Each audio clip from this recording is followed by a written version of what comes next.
How we doing, guys? Only got about 9 minutes left on the memory card, so I'm gonna try to make some kind of an effort to keep this brief. Look who decided to make a reappearance today. Someone decided she's, not antisocial today. Stupid cat. Lucky I like you. Don't know why. Probably has something to do with me being stupid. So, this is one of the few days I pulled a row out of there. Sorted through it. This is one of the few occurrences where invasion actually was not represented as well as other sets. That's amazing. All sorts of stuff hanging around here. I found a stack of uncards, both unglued and unhinged. This here copy of Old Fogey is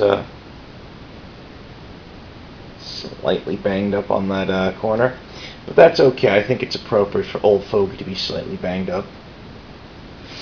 Green 7/7 dinosaur. Phasing, cumulative upkeep 1, echo, fading 3, bands with other dinosaurs, protection from Homerid, snow-covered planeswalk, flanking, and rampage 2. Yeah! Basically, they tried to put in every single under-supported keyword in there. And irony of ironies, of all of those, echo would come back, and fading would come back under the name of vanishing. Go fig. Kamigawa had a strong presence today, as did Mirrodin. Like, 2 cards from Ice Age. Well, one from Alliances, one from Ice Age. I throw them together. Martin Stromgald. He used to be brutal in my old Thallid decks.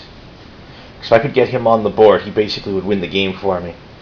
Basically, he gives, whenever he attacks, he gives every other attacking creature you control plus X plus... plus X plus X, where X is the number of other attacking creatures you control. So if you're, like, attacking someone with a weenie swarm, suddenly you're attacking someone with a beef swarm. It's not friendly. Not friendly. A few things I want to mention, we got Goblin Cannon from 5th Dawn, which is actually a modernized version of Goblin Rocket Launcher. If you don't know, look it up. Spike Shot Goblin. He used to be pretty good. 1/2 for 2 colors and a red.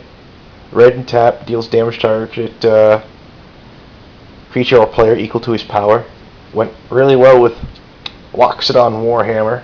I should be paying attention to where the camera's actually pointed.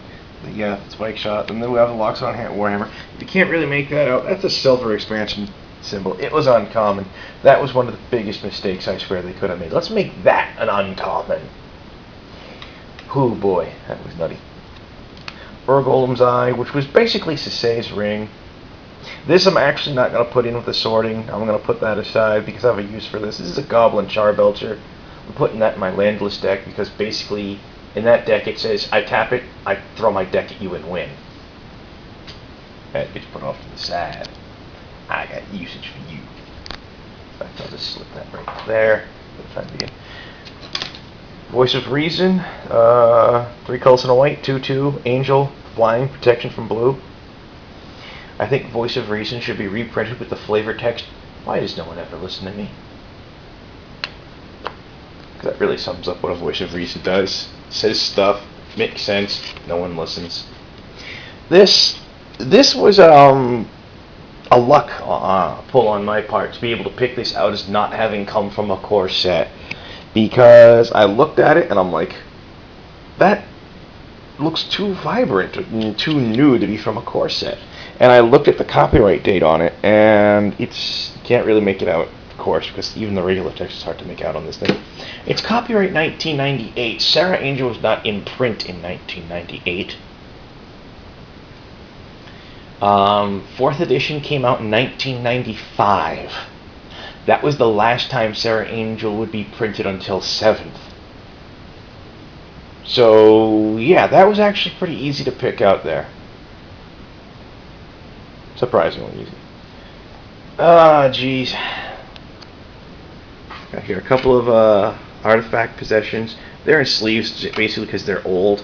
They're from Antiquities. At the time, I just had some extra sleeves hanging around and threw those on them because it was an old card. And, looking at it now, it's not really even a good card. It's just old. What can I say?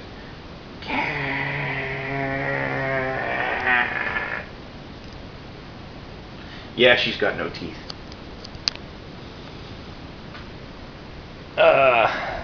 She lost all of them a long time. When I first, I don't know, I think she had some sort of infection or something, I don't know. When I first got the cat, she only had like 3 fangs. I don't remember how 2 of them left, but I remember she had 1 left, and it was in my old apartment before I joined the military. She had 1 fang left at the time, and that got knocked out of her face by me completely by accident, because I didn't check to make sure she wasn't hiding behind the refrigerator door when I opened it, because when I opened the refrigerator door, she was in the habit of like crawling up behind me and like, ooh, you get into the fridge? There's food in there. What's for me? There's food in there. Which of it's mine? Oh, well, who am I kidding? It's all mine. Give me something. Because she's a cat, it's a stomach with legs. And an attitude problem. Ain't that right? Yeah. So, yeah, I clocked her in the face by accident, and that kind of pretty much ended up knocking that last tooth out. Which, if you've seen pictures of my floor, you might see some of her cat food sitting on the floor all over the place, blah, blah, blah, blah, blah. That's because she basically has to, like, mouth it and, like, swallow it pretty much whole. She has no capacity to chew or anything like that. But according to my mom, when she brought home spare ribs from Smoky Bones, that cat, despite a total and complete lack of teeth, managed to clean those things off. I'll let you dwell on that one. That, and of course, combine this with, she's also a compulsive nail sharpener, so she doesn't really need the teeth if she wants to hurt you. She has diesel sharp claws. She will rip you up. Her claws can slice lasers. Ain't that right, cat? Ain't that right? Oh well. Say goodbye to the people, Ghana. Stupid cat. Alright, be good, folks.